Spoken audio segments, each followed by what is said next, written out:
نتیجہ یہ ہے کہ آج 25 کروڑ کی آبادی، 65% یوتھ، اور حال یہ ہو چکا ہے کہ ہم $1 بلین کے لیے IMF کے اور دیگر جو فائنینشیل انسٹیٹیوشنز ہیں ان سے منتیں کر رہے تھے، جبکہ ہمارے یہاں پہ 97% آج بھی نیچرل ریسورسز انیکسپلورڈ ہیں۔ جس ملک کے اندر آپ کا تعلیمی نظام 124ویں نمبر میں ہو، آپ کا جو عدالتی انصاف ہے وہ آپ کا 130ویں نمبر پہ ہو، آپ کے جمہوری ادارے جو ہیں 134ویں نمبر پہ ہوں، آپ بطور ایماندار قوم 140ویں نمبر پہ ہوں، تو اس میں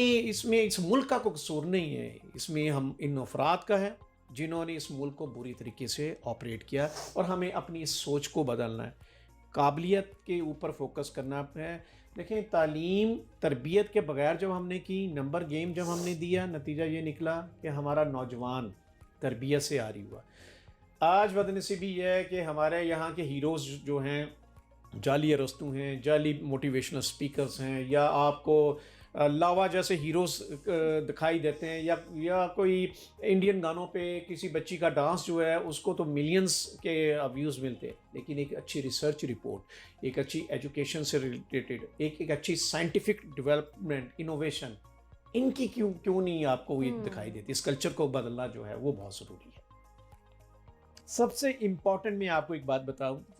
ہمیں واپس جانا پڑے گا اپنے اس جوائنٹ فیملی سسٹم میں، ہمیں جانا پڑے گا جہاں ہمارا بچہ پروٹیکٹڈ ہوگا، جہاں ہمارے ایک دوسرے کو اس ٹیم ورک کی ضرورت ہے۔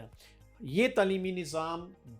خود غرضی کا نظام سکھاتا ہے، جس میں ہم بچوں کو یہ سکھاتے ہیں کہ کیسے تم نے کسی کو دھکیل کے آگے بڑھنا ہے۔